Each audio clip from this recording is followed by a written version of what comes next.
Hi.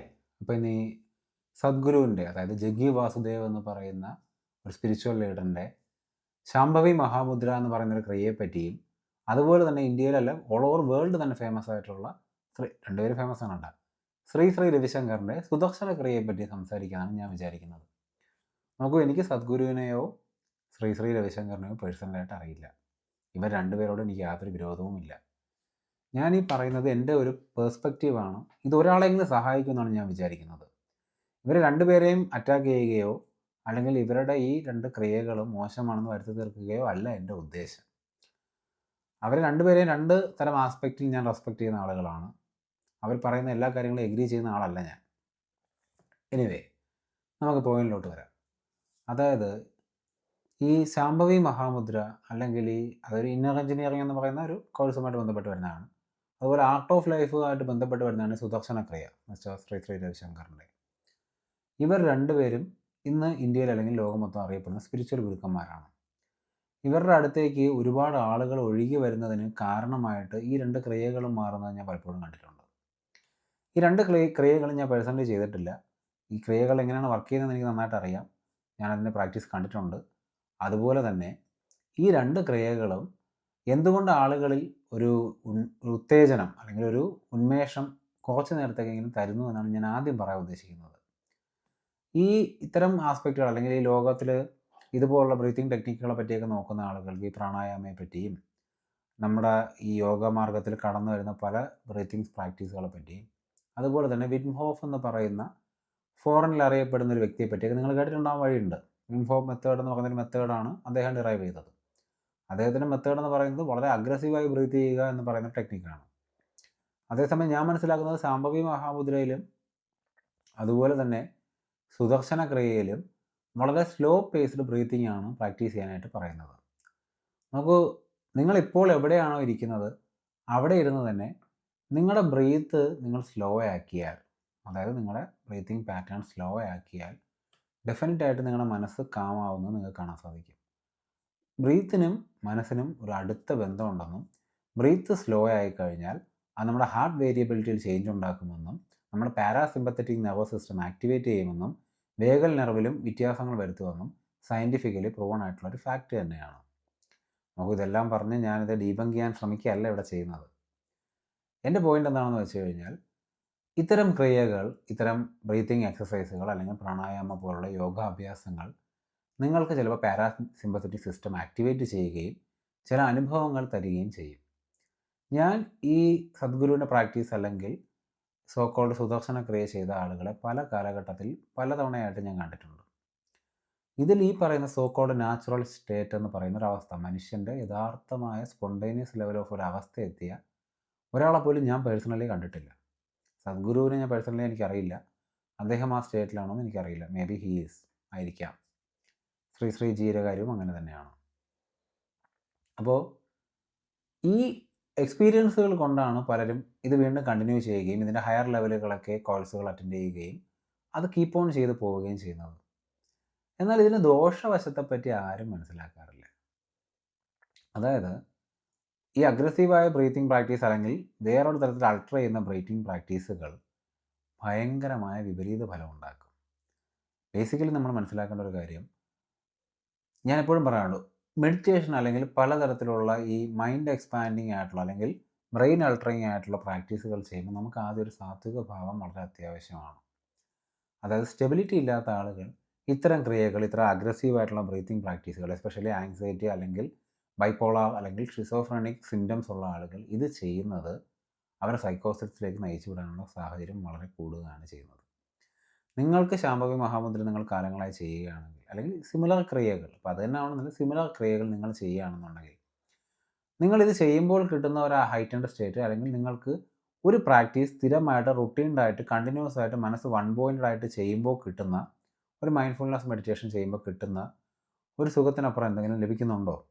ഉണ്ടെന്നുണ്ടെങ്കിൽ good for you. നിങ്ങളത് continue ചെയ്യുന്നതിൽ യാതൊരു തെറ്റുമില്ല. അത് ലഭിക്കാത്ത ആളുകളോടാണ് എനിക്ക് പറയാനുള്ളത്, നിങ്ങൾ ഇത്തരം പ്രാക്ടീസുകൾ ചെയ്യാതിരിക്കുന്നതാണ് നിങ്ങൾക്ക് നല്ലത്. കാരണം എല്ലാ പ്രാക്ടീസുകൾക്കും ഒരു റെഡിനെസ് ഉണ്ട്. ആര് ഡിറൈവ് ചെയ്ത പ്രാക്ടീസ് ആയാലും, എന്ത് പ്രാക്ടീസ് ആയാലും, എത്ര നല്ല പ്രാക്ടീസ് ആയാലും, എത്ര മോശം പ്രാക്ടീസ് ആയാലും അത് ചെയ്യാനുള്ള ഒരു ആപ്റ്റിറ്റ്യൂഡ് നമുക്കുണ്ടായിരിക്കണം. ആ ആപ്റ്റിറ്റ്യൂഡ് ഇല്ലെങ്കിൽ നമുക്ക് ഈ ഒരു നാച്ചുറൽ സ്റ്റേറ്റിലേക്ക് എത്താൻ സാധിക്കില്ല. പലർക്കും അവരുടെ പരിചയത്തിലുള്ള ആളുകൾ ഇത്തരം ക്രിയകൾ ചെയ്യുന്നത് അറിയാമായിരിക്കാം. നിങ്ങൾക്ക് എന്ത് തോന്നുന്നു? അവർ ഇത്രയും കാലം ഈ ക്രിയ ചെയ്തിട്ട് അവർ വളരെ സെൽഫ് സെൻറ്റേർഡ് ആയിട്ടുള്ള വ്യക്തികളായിട്ട് മാറുന്നുണ്ടോ? അതോ അവരുടെ സെൽഫ്ലെസ്നെസ് ആയിട്ടുള്ള സ്റ്റേറ്റിലേക്ക് അവർ മാറി നാച്ചുറലും സ്പോണ്ടേനിയസുമായ ഒരു സാത്വിക ഭാവമാണ് നിങ്ങൾക്ക് അവരിൽ നിന്ന് എക്സ്പീരിയൻസ് ചെയ്യാൻ സാധിക്കുന്നത്? നിങ്ങളുടെ ചുറ്റിലും നിങ്ങൾ നോക്കുക. നിങ്ങൾ സ്വയവും നോക്കുക. ഇത്തരം എക്സ്പീരിയൻസുകൾ എപ്പോഴും ലൈഫിലിങ്ങനെ ചില ബ്രീത്തിങ് പ്രാക്ടീസ് അല്ലെങ്കിൽ ചില പ്രാണായാമങ്ങൾ നമുക്ക് ചില എക്സ്പീരിയൻസുകൾ, ചില അനുഭവങ്ങൾ ഉണ്ടാക്കി തരും എന്ന് പറയുന്നതാണ് ഞാൻ മനസ്സിലാക്കുന്നത്. ആ അനുഭവങ്ങൾ പക്ഷേ ഒരിക്കലും നിലനിൽക്കില്ല.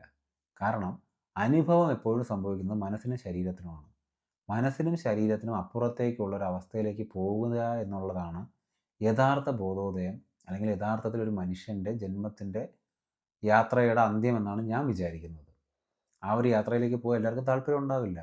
ഈ അനുഭവങ്ങളും ഇത്തരം കാര്യങ്ങളും എൻജോയ് ചെയ്യുന്ന, അതിൽ സ്വസ്ഥതയും സമാധാനവും കിട്ടുന്ന വ്യക്തികളോട് എനിക്കൊന്നും പറയാനില്ല. നിങ്ങൾ തീർച്ചയായും അത് തന്നെ ചെയ്യുക. നിങ്ങൾക്കതിൽ സന്തോഷം തരികയില്ലേ? നിങ്ങൾ ഈ വീഡിയോ കണ്ട് ടൈം വേസ്റ്റ് ചെയ്യേണ്ട കാര്യമില്ല. എന്നാൽ ഈ വീഡിയോയിൽ കാണാൻ ഞാൻ പറയാൻ ഉദ്ദേശിക്കുന്നത്, ഇത് ചെയ്തിട്ട് വളരെ നെഗറ്റീവ് ഇമ്പാക്റ്റ് ഉണ്ടായ പല ആളുകളെയും എനിക്ക് പേഴ്സണലിയും അറിയാം. ഈ വീഡിയോ കാണുന്നതിൽ ഒരാളെങ്കിലും ഉണ്ടായിരിക്കും. കാരണം ചില ആളുകൾക്ക് ഈ മൈൻഡ് ആൾട്ടറിങ് ആയിട്ടുള്ള പ്രാക്ടീസുകൾ, ഇത് നമ്മുടെ കോൺഷ്യസ്നസ് എക്സ്പാൻഡ് ചെയ്യും, അല്ലെങ്കിൽ അവയർനെസ് എക്സ്പാൻഡ് ചെയ്യും, അല്ലെങ്കിൽ ബ്രെയിൻ എക്സ്പാൻഡ് ചെയ്യുമെന്നാണ് പൊതുവേ ഞാൻ പറഞ്ഞു കേട്ടിട്ടുള്ളത്. അതിൻ്റെ ആധികാരികതയെപ്പറ്റി എനിക്കറിയില്ല. പക്ഷേ സന്തുലിതമായിരിക്കുന്ന ഒരു മനസ്സ്, അല്ലെങ്കിൽ അതിനേക്കാൾ ഒരല്പം ഒരു സ്റ്റെബിലിറ്റിയിൽ നിന്ന് കുറച്ച് താഴെ അല്ലെങ്കിൽ കുറച്ച് മേളിൽ നിൽക്കുന്ന ഒരു മനസ്സിനെ വളരെ വാസ്റ്റായിട്ട് ഒരുപാട് ദൂരേക്ക് കൊണ്ടുപോയി ഇത്തരം പ്രാക്ടീസുകൾക്ക് സാധിക്കും. ഞാൻ ഈ പർട്ടിക്കുലർലി സംഭവി മഹാമുദ്രയോ സുദർശനക്രിയയോ മാത്രം അറ്റാക്ക് ചെയ്യാനല്ല ശ്രമിക്കുന്നത്, അല്ലെങ്കിൽ അതിനെ മോശപ്പെടുത്താൻ വേണ്ടിയല്ല പറയുന്നത്. അത് മോശമാണെന്നൊരു അഭിപ്രായം എനിക്കില്ല. അത് ചെയ്യാനുള്ള ആപ്റ്റിറ്റ്യൂഡ് എത്ര പേർക്കുണ്ട് എന്നാണ് എനിക്ക് പറയാനുള്ളത്. അല്ലെങ്കിൽ ഇതുപോലെ സിമിലർ പ്രാക്ടീസുകൾ ചെയ്യുന്നവർക്കാണ്. ഇത്തരമൊരു പ്രാക്ടീസ് വേണമെങ്കിൽ നിങ്ങൾക്ക് വിചാരിച്ചാൽ സ്വയം ഡിറൈവ് ചെയ്യാൻ സാധിക്കുമെന്നുള്ള കാര്യത്തിൽ എനിക്ക് സംശയമൊന്നുമില്ല. കാരണം എല്ലാവർക്കും വളരെ ഈസിലി അവൈലബിൾ ആയിട്ടുള്ളൊരു കാര്യമാണ് അവരവരുടെ ബ്രത്ത് എന്ന് പറയുന്നത്. ബ്രത്ത് മാറുന്നതനുസരിച്ച് നമ്മുടെ മനോനിലവാരം മാറും, നമ്മുടെ അവയർനെസ് മാറും, നമ്മുടെ കോൺഷ്യസ്നസ് ലെവലുകൾ മാറിക്കൊണ്ടിരിക്കും. അതുകൊണ്ട് തന്നെ നിങ്ങൾ സ്വയം നിങ്ങളുടെ ബ്രത്തിനെ ഒബ്സർവ് ചെയ്ത് കഴിഞ്ഞാൽ, ബ്രീത്തിൻ്റെ പാറ്റേൺസ് മാറ്റി നോക്കിക്കഴിഞ്ഞാൽ അതുകൊണ്ടുണ്ടാകുന്ന അനുഭവങ്ങൾ നിങ്ങൾക്ക് സ്വയം തിരിച്ചറിയാൻ സാധിക്കും. ഈ ബ്രീത്തിങ് പാറ്റേൺസ് മാറ്റി നമുക്കൊരു എക്സ്റ്ററ്റിക് എന്ന് പറയുന്ന ഒരു എക്സ്റ്റസി തന്നെ ക്രിയേറ്റ് ചെയ്യാൻ സാധിക്കും. പലപ്പോഴും പല സൈക്കഡലിക് ഡ്രഗ്സുകൾക്ക് ക്രിയേറ്റ് ചെയ്യാൻ തരാൻ സാധിക്കുന്ന ഒരു heightened level of trance, ecstatic state വരെ പ്രൊവൈഡ് ചെയ്യാൻ ബ്രത്തിന് സാധിക്കുമെന്ന് ശാസ്ത്രം കണ്ടുപിടിച്ചിട്ടുള്ളൊരു കാര്യമാണ്. നിങ്ങൾക്ക് അത്തരം വീഡിയോസൊക്കെ യൂട്യൂബിൽ ഇഷ്ടം പോലെ കാണാൻ സാധിക്കും. കാരണം എങ്ങനെ ആ ഒരു ഹൈ നമുക്ക് ബ്രീത്ത് കൺട്രോൾ ചെയ്ത്, അല്ലെങ്കിൽ ബ്രീത്ത് അഡ്ജസ്റ്റ് ചെയ്ത്, അല്ലെങ്കിൽ ബ്രീത്ത് അങ്ങോട്ടും പാറ്റേൺ മാറ്റി നേടാമെന്ന് പറയുന്ന വീഡിയോസ്. സ്പിരിച്വൽ വീഡിയോസിൻ്റെ കാര്യമല്ല ഞാൻ പറയുന്നത്, അല്ലാത്ത വീഡിയോസിൻ്റെ കാര്യമാണ് പറയുന്നത്. സ്പിരിച്വാലിറ്റിയിലും ഇത്തരം അനുഭവങ്ങൾ ബ്രെയിനിലും മൈൻഡ്സിലും ഒക്കെ ഉണ്ടാക്കുന്ന ബ്രത്തിൻ്റെ ഇമ്പോർട്ടൻസ് പലരും മനസ്സിലാക്കുന്നുണ്ട്. അതുകൊണ്ട് തന്നെ ഡിറൈവ് ചെയ്യപ്പെട്ട ഒരുപാട് മെത്തേഡ്സ് നമ്മുടെ പുരാതനമായ ഭാരതത്തിലൊക്കെ എക്സിസ്റ്റ് ചെയ്യുന്നുണ്ട്. ഈ പ്രാണായാമമൊക്കെ അങ്ങനെ ഡിറൈവ് ചെയ്ത് വന്നതാണ്. പക്ഷേ ഞാൻ എപ്പോഴും ആളുകളോട് പറയും, നിങ്ങൾക്കതിനുള്ള റെഡിനെസ് ഉണ്ടോ? നിങ്ങൾക്ക് ശരിക്കും ഒരു അനുഭവമല്ല വേണ്ടത്, ഒരു സ്വസ്ഥമായ ജീവിതം, സമാധാനമായ ജീവിതം, ശാന്തവും ശുദ്ധബോധവുമായിട്ടുള്ള നാച്ചുറൽ സ്റ്റേറ്റിൽ ഇരിക്കുക എന്നാണ് നിങ്ങൾ വിചാരിക്കുന്നതെങ്കിൽ ഇത്തരം പ്രാക്ടീസുകളിലേക്ക് പോവാതിരിക്കുന്നതാണ് നല്ലതാണ് എൻ്റെ അഭിപ്രായം. അതിനുള്ള റെഡിനെസ് ഉള്ളവർക്ക് തീർച്ചയായും ചെയ്യണം. കാരണം നിങ്ങളുടെ കർമ്മത്തിൽ അതുണ്ട് എന്നുണ്ടെങ്കിൽ നിങ്ങൾക്കത് വന്നു ഭവിക്കും, യാതൊരു തെറ്റുമില്ല. നിങ്ങൾക്ക് ചിലപ്പോൾ സ്വയം കണ്ടെത്താൻ തന്നെ സാധിക്കും, ആരുടെയും സഹായമില്ലാതെ. വിപാസന മെത്തേഡ് ബുദ്ധൻ കണ്ടുപിടിച്ചതിന് ശേഷം അത് പിന്നീട് നഷ്ടപ്പെട്ടു പോയൊരു ടെക്നിക്കായിട്ടാണ് പറയുന്നത്. പിന്നീട് ഒരു ബുദ്ധിസ്റ്റ് മോങ്ക് അത് കണ്ടെത്തി വീണ്ടും റീഡിസ്കവർ ചെയ്തു എന്നാണ് പറയുന്നത്. അപ്പോഴും മനസ്സിലാക്കുക, ബുദ്ധന് വിപാസന ടെക്നിക്ക് ആരും പറഞ്ഞു കൊടുത്തതല്ല, ബുദ്ധന് സ്വയം കണ്ടെത്തുകയാണ്. So if you deserve it, if you can find it out for your self എന്നാണ് ഞാൻ പറയുന്നത്. അതായത് നിങ്ങൾക്ക് അതിനുള്ള റെഡിനെസ് ഉണ്ട്, നിങ്ങളത് കണ്ടെത്തേണ്ട സമയമായിട്ടുണ്ടെങ്കിൽ നിങ്ങൾക്ക് തന്നെ വരും. ബുദ്ധനെ ആരും പഠിപ്പിച്ചു കൊടുത്തതല്ല വിപാസന ടെക്നിക്ക്.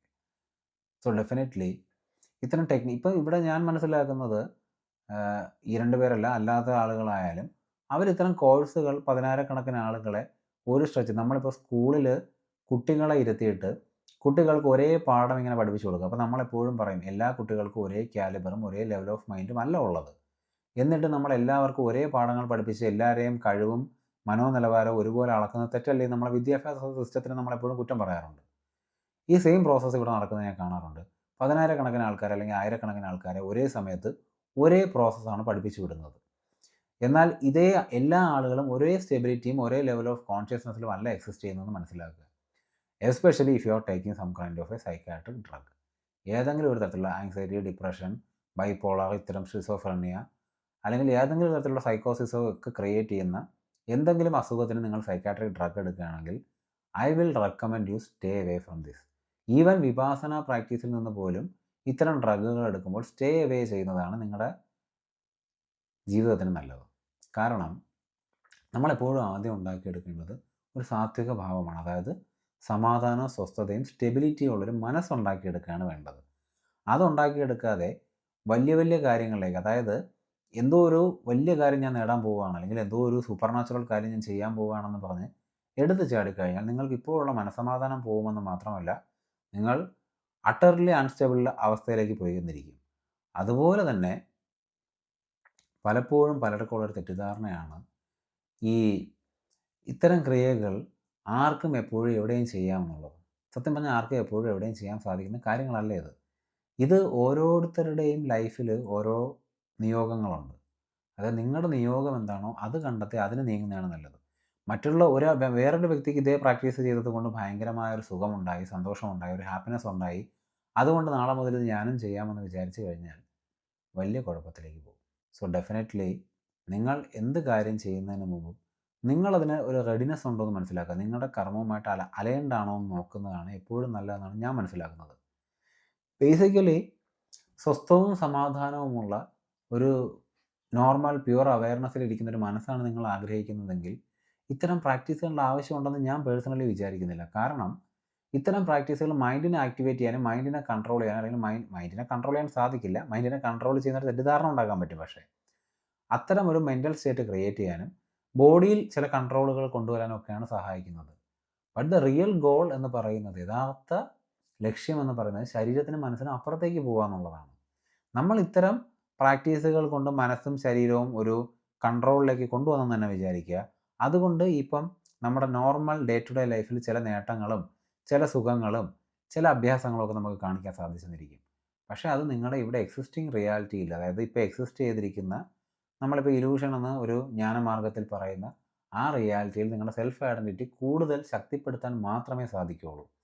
നിങ്ങൾക്കിതിൽ നിന്ന് വെളിയിലേക്ക് വരാൻ ഒരു തരത്തിലും സാധിക്കുമെന്ന് ഞാൻ വിചാരിക്കുന്നില്ല. എസ്പെഷ്യലി ഇത്തരം ഒരു ക്രിയ ചെയ്യുന്നത് കൊണ്ട്, അല്ലെങ്കിൽ ഇത്തരം ചില കാര്യങ്ങൾ ചെയ്യുന്നത് കൊണ്ട് ചില ആളുകൾക്ക് ചിലപ്പോൾ ഒരു മൈന്യൂട്ട് ലെവൽ ഓഫ് സൈക്ക് കപ്പാസിറ്റിയൊക്കെ വർക്ക് ചെയ്യാന്നിരിക്കാം. ഇത്തരം സൈക്ക് കപ്പാസിറ്റികൾ വർക്ക് ചെയ്യുമ്പോഴത്തേക്കും അവരുടെ സെൽഫ് സെൻറ്റേർഡ്നെസ്, അവരുടെ ഉള്ളിലെ ഞാനെന്ന് പറയുന്ന ഭാവം കൂടുതൽ പിടിമുറുക്കാനും കൂടുതൽ ഈഗോയിസ്റ്റിക് ആയിട്ട് മാറാനുമാണ് സാധ്യത. അങ്ങനെ ഒരാളെങ്കിലും നിങ്ങൾക്ക് പരിചയം ഉണ്ടായിരിക്കും എന്നുള്ള കാര്യത്തിൽ എനിക്ക് യാതൊരു സംശയവുമില്ല. അതുപോലെ തന്നെ നിങ്ങൾ വീണ്ടും കോൺഷ്യസ് ആയി മനസ്സിലാക്കേണ്ട മറ്റൊരു കാര്യം കൂടെ ഞാൻ പറഞ്ഞുതരാം. എന്താണെന്ന് വെച്ച് കഴിഞ്ഞാൽ, ഇത്തരം പ്രാക്ടീസുകൾ നമ്മൾ ചെയ്യുമ്പോൾ എപ്പോഴും നമ്മൾ അവയർനെസ് കീപ്പ് ചെയ്യാൻ ശ്രമിക്കണം. അതായത് നിങ്ങൾ ഈ പ്രാക്ടീസ് ചെയ്യുന്ന വ്യക്തിയാണെങ്കിൽ നിങ്ങൾ അവയർനെസ് കീപ്പ് ചെയ്യാൻ ശ്രമിക്കണം. അവയർനെസ് ക്രീപ്പ് ചെയ്യുമ്പോൾ മാത്രമേ നിങ്ങൾക്ക് നിങ്ങളുടെ മൈൻഡ് ഏത് ദിശയിലേക്കാണ് ട്യൂൺഡ് ആവുന്നത് തിരിച്ചറിയാൻ സാധിക്കുകയുള്ളൂ.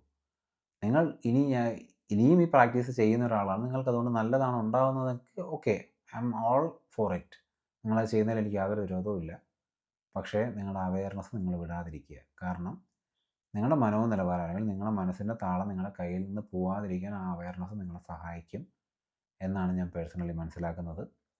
സോ ഈ വീഡിയോ കണ്ട് ഓൾറെഡി ഇത് പ്രാക്ടീസ് ചെയ്യുന്ന ഇത്തരം മഹാവ്യക്തികളുടെ ഫാൻസ്, അല്ലെങ്കിൽ ഫോളോവേഴ്സ്, അല്ലെങ്കിൽ ഡിവോട്ടീസ് ആയിട്ടുള്ള ആളുകൾക്ക് എന്നോട് ദേഷ്യം ഉണ്ടാവില്ലെന്ന് ഞാൻ വിചാരിക്കുന്നു.